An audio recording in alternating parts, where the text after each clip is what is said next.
Pânico total na retaguarda russa. A Ucrânia queima as fábricas de Putin e a aclamada defesa aérea russa virou pó. Ataque a 800 quilômetros.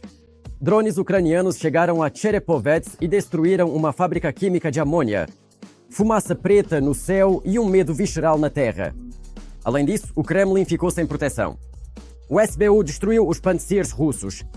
Com o que os ocupantes substituirão suas famosas instalações? E a Ucrânia mostrou uma nova arma mortal. Agora a Rússia vai queimar ainda mais? Bem-vindos ao canal Ucrânia Hoje. Como os russos largam o emprego em pânico e quais novos mísseis ucranianos vão acabar com o império de Putin? Meu nome é Andriy Silakov. Vamos falar agora sobre a derrota histórica na retaguarda da Federação. Novo dia, novos ataques na Rússia.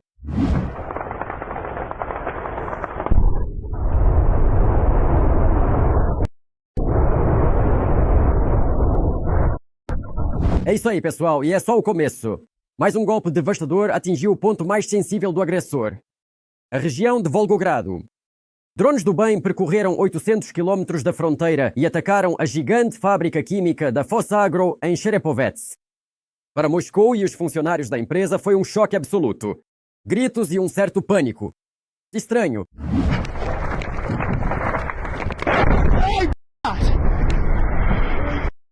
E onde está a poderosa defesa aérea?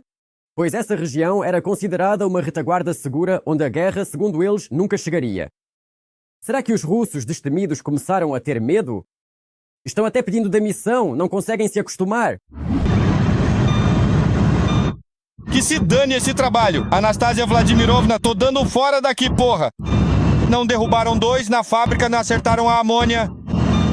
O alvo é a fábrica Azot em Cherepovets, que produz amônia para a máquina de guerra de Putin. Segundo dados preliminares, houve pelo menos 2 impactos diretos poderosos. Os ocupantes sabiam do risco e tentaram cobrir os tanques com redes metálicas, mas não deu tempo. A escala dessa catástrofe para o Kremlin é colossal. Essa produção fornecia cerca de 6% de toda a amônia na Rússia. No geral, essa fábrica responde por 1/10 de toda a indústria química dos ocupantes. Sim, por enquanto são só os primeiros ataques e a fábrica ainda tenta funcionar. Mas o sinal foi bem claro, e a palavra-chave aqui é por enquanto. Vem mais por aí? E os ocupantes simplesmente não têm como proteger suas fábricas. Porque a sua aclamada defesa aérea virou pó, e isso é sem dúvida mérito da Ucrânia. Isso foi relatado pelo conselheiro da defesa, Serhiy Flesh, e pelo chefe do SBU, Vasil Malyuk. As forças de defesa ucranianas continuam a desativar ativamente os sistemas de defesa aérea russos Pantsir, mostrando resultados notáveis. Com a crescente pressão sobre a defesa aérea, nota-se uma escassez de sistemas Pantsir, que não são suficientes para cobrir todo o território da Rússia. Isso força o lado russo a buscar soluções alternativas e a redistribuir recursos. Mas o que os russos veem agora é apenas um leve aquecimento porque a Ucrânia vai bater ainda mais forte.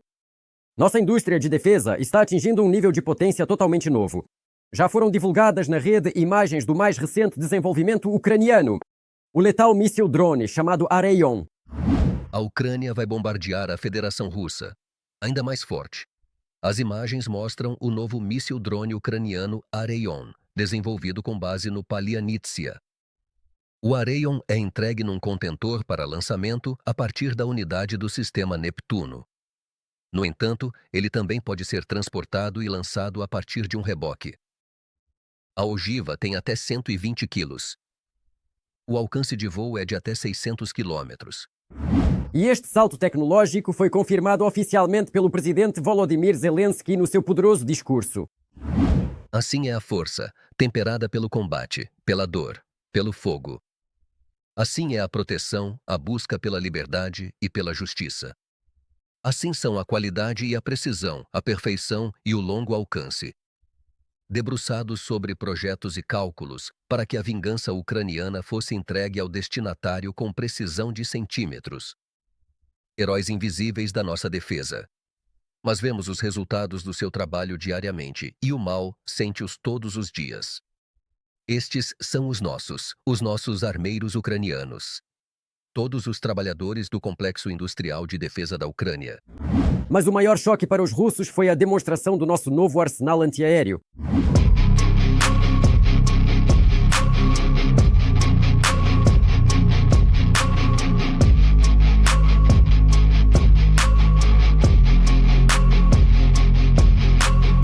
A Ucrânia mostrou abertamente, pela primeira vez, os seus próprios mísseis guiados de defesa aérea. As imagens mostram as munições mais recentes para os sistemas OSA, o misterioso míssil Coral e os monstros de cruzeiro Flamingo e Neptuno. E a cada dia haverá mais destes mísseis, o que significa que a retaguarda russa arderá ainda mais intensamente. Até os propagandistas e mais fervorosos, como Alexander Kots, já admitem abertamente que a espada ucraniana superou a defesa russa. E agora os nossos drones, e não só, voarão para qualquer canto do país deles. Nós também discutimos isso, há uma evolução dos drones que os meios de contra-ataque não conseguem acompanhar.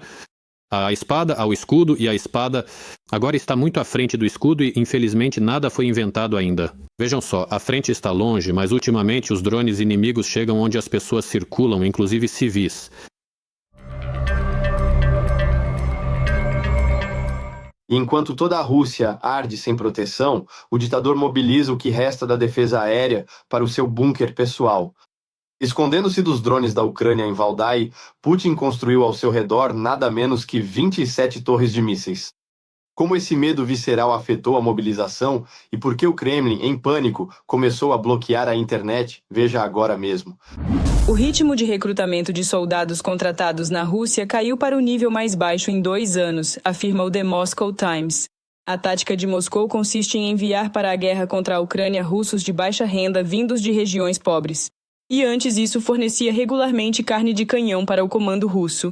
Mas ao final do primeiro trimestre de 2026, cerca de 70.500 russos assinaram contratos com o Ministério da Defesa.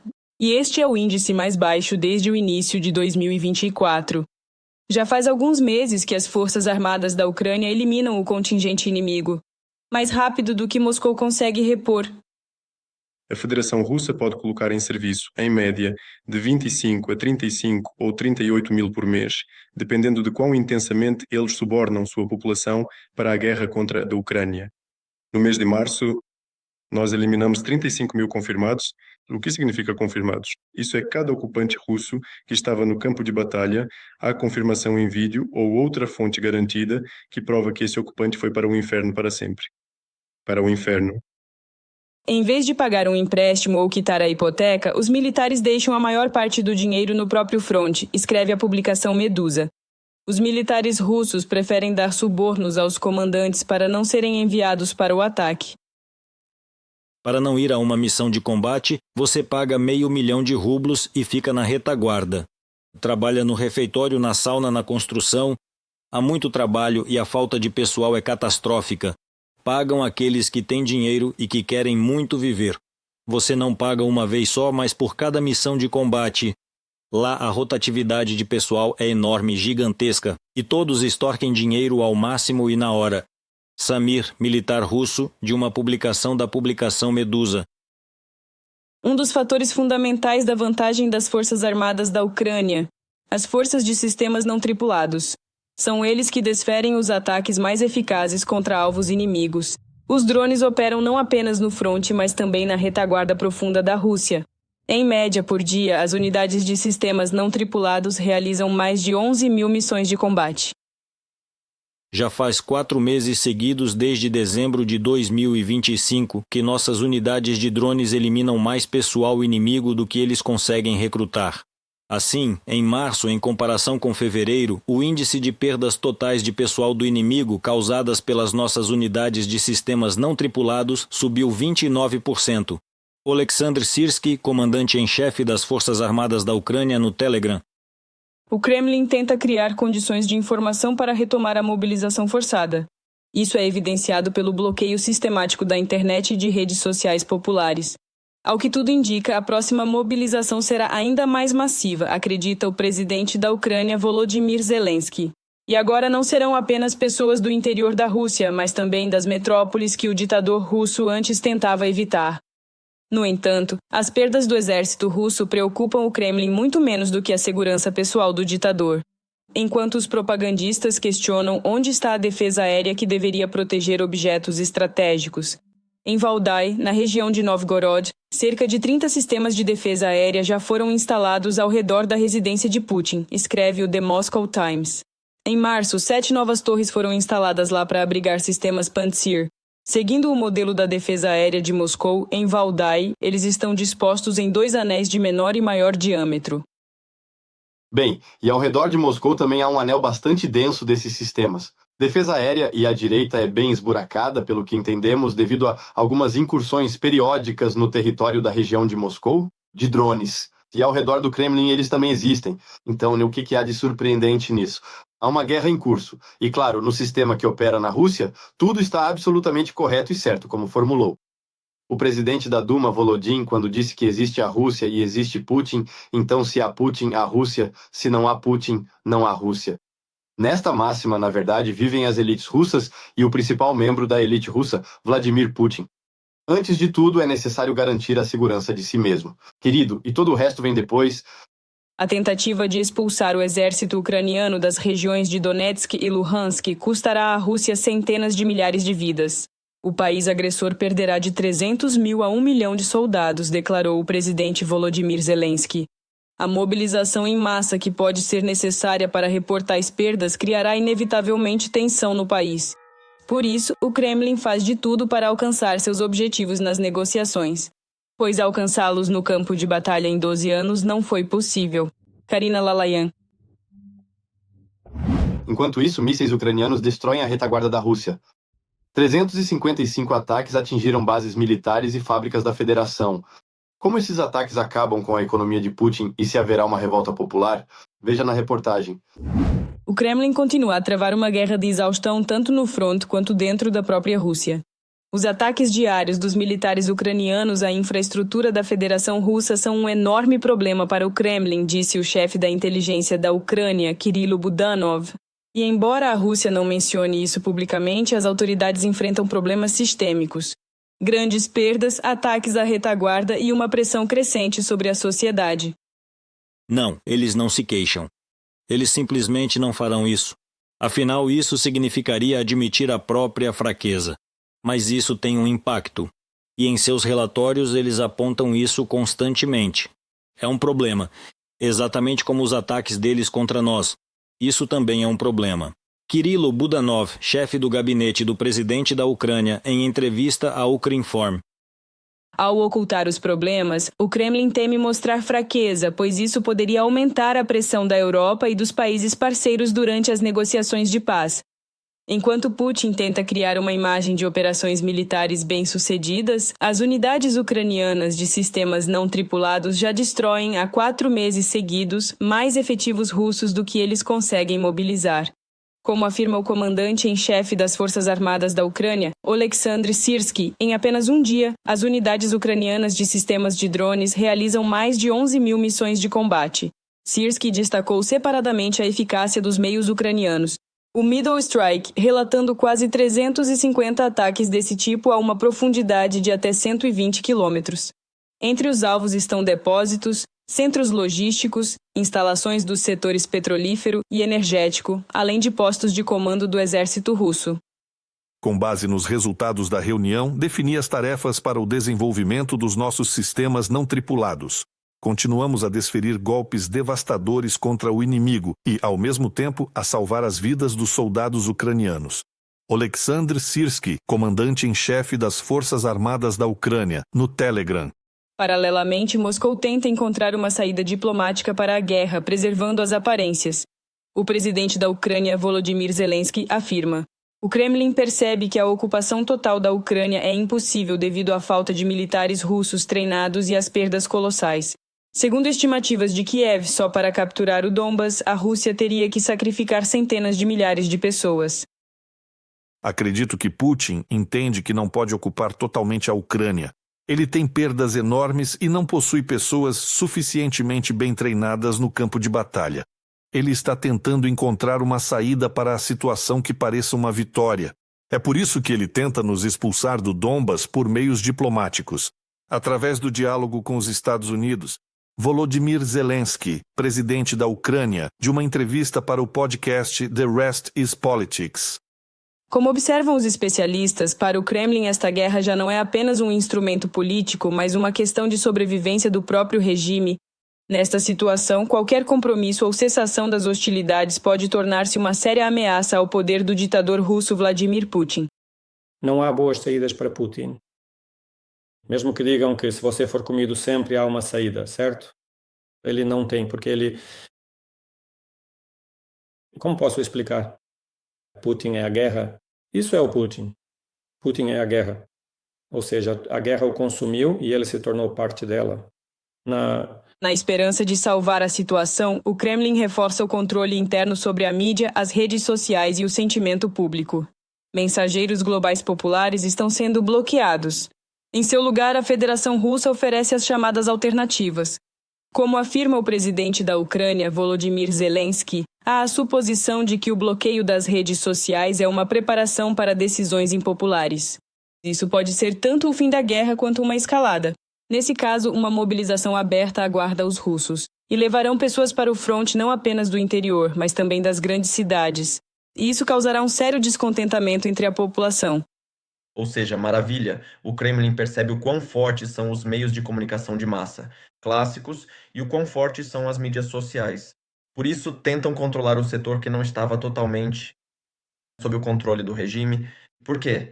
Porque tudo o que não é controlado, dado que o cerco está apertando, dado que a situação socioeconômica está cada vez mais difícil e que está cada vez mais difícil esconder essa informação.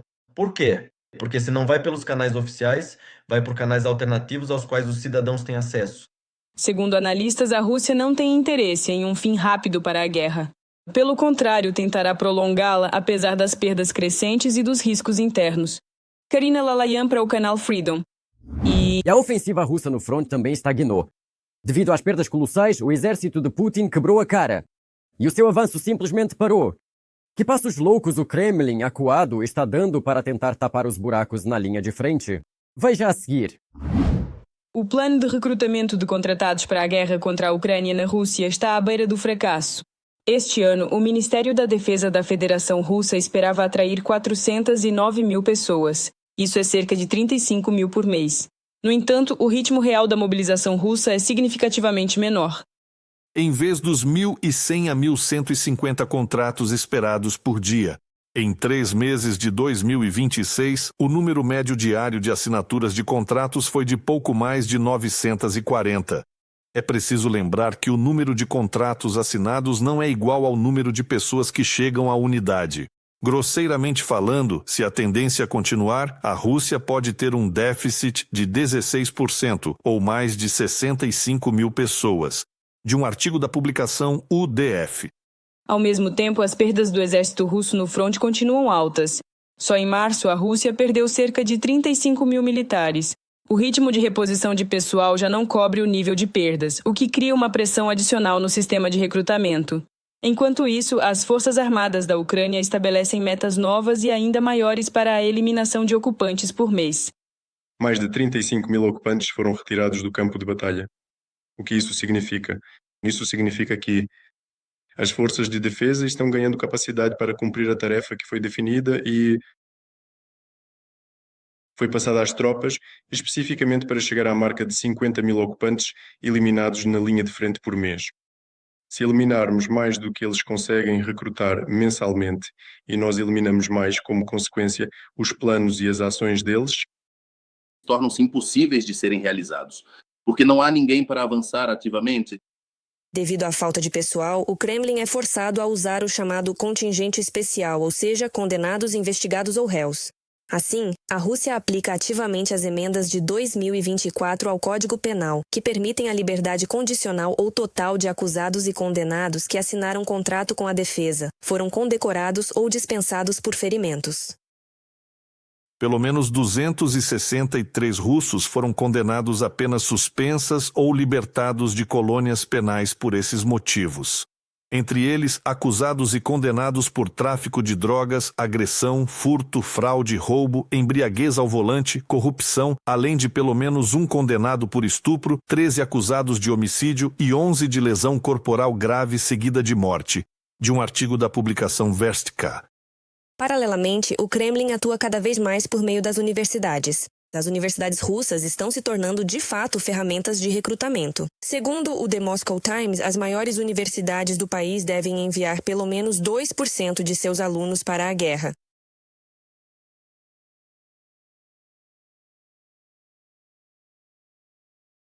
Agora, até uma única reprovação pode causar expulsão, enquanto antes o limite crítico era de 5 disciplinas pendentes. Aos estudantes prestes a serem expulsos era oferecida a escolha: perder a vaga ou assinar contrato para servir em unidades de drones. Agora, a própria Federação Russa cria deliberadamente essas condições para a expulsão. Assim, o sistema de recrutamento militar deixa de ser voluntário e se assemelha cada vez mais a uma mobilização oculta, dizem especialistas. As autoridades tomam tais medidas apenas porque têm muito medo de realizar uma mobilização total. E, consequentemente, o governo certamente inventará novas táticas para tentar adiar esse momento inevitável. Bem, não há nenhuma opção de desfecho positivo, por assim dizer, e por isso tudo isso acaba se voltando contra o governo. As tropas russas e o comando russo estão tentando agora realizar diversos ataques de moedor de carne, onde as vidas não importam e as pessoas são jogadas quase sem armas diretamente para o fogo inimigo. Por isso, é claro, o contingente humano está se esgotando. Outra fonte de reposição de pessoal são os estrangeiros. A Rússia planeja atrair pelo menos 18.500 cidadãos de outros países este ano. No entanto, problemas também surgem aqui. Vários países combatem ativamente o recrutamento de seus cidadãos para a guerra, o que limita esse canal de reforço do exército russo. Como resultado, o Kremlin é forçado a literalmente reunir um exército de todas as formas possíveis, de prisioneiros a estudantes e migrantes. Maria Gelushenko para o canal de televisão Freedom. E... o que você acha desses acontecimentos? Deixe sua opinião nos comentários, dê um like e fique por dentro do principal. Fique com a gente, pois o que vem a seguir é ainda mais interessante.